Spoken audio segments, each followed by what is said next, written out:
Plus, gay marriage and the president. Barack Obama says he's kept his promises to the gay community. All this and more tonight on Newswatch. President Obama has stopped short of endorsing same-sex marriage, but last night he told a celebration for the gay community that he has kept his promises to them. For more on this, Ford O'Connell joins us now from Washington. He's the chairman of Civic Forum PAC and co-founder of Project Virginia. Ford, of course, the economy is going to be the major focus in the upcoming campaign season, but how does same-sex marriage play as a political issue right now? Team Obama is clearly battening down for a very tight election. This is best evidenced by the president's position on same-sex marriage. He's really hedging his bet and trying to play to the battleground states. He wants to help progressives, but simultaneously he's concerned about his poll numbers, particularly in the states of Florida and Ohio. Well, he says that his stance on gay marriage is evolving, to use his word. Why is the president so reluctant to just come out and state his opinion? I think because a lot of folks in the battleground states, the administration's asking them sort of to take a cut in the pocketbook, and then asking them to sort of sacrifice the moral compass is probably a step too far for many of them.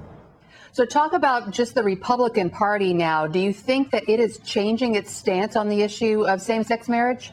Well, I think national polls and folks around the country are looking more favorably on same-sex marriage. That said, many in the battleground states aren't.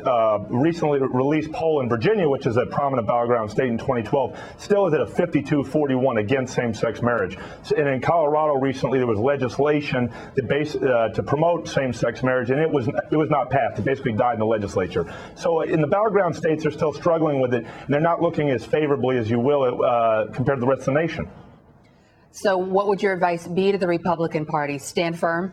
My advice would be stand firm. You know, at the same time, I think that many folks around the country are really watching this, and the president is really what he's doing here is he's campaigning, and he's done this his entire term as he's done with the debt issue. He's not leading, and I think at the end of the day, that's going to haunt him at the ballot box.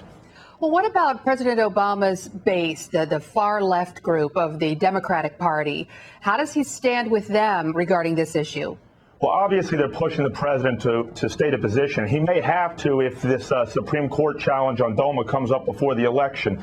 They want him to move further, but it's not exactly like California is going to turn red in 2012. So he's asking to stay with them, but in that case, some of them may stay home. But as we saw in 2004 in many of the battleground states, when this became an issue, voter turnout increased by about 3%. And I think that's what a lot of Republicans are banking on. All right. Well, Ford O'Connell with the Civic Forum PAC, thanks for being with us. Thank you.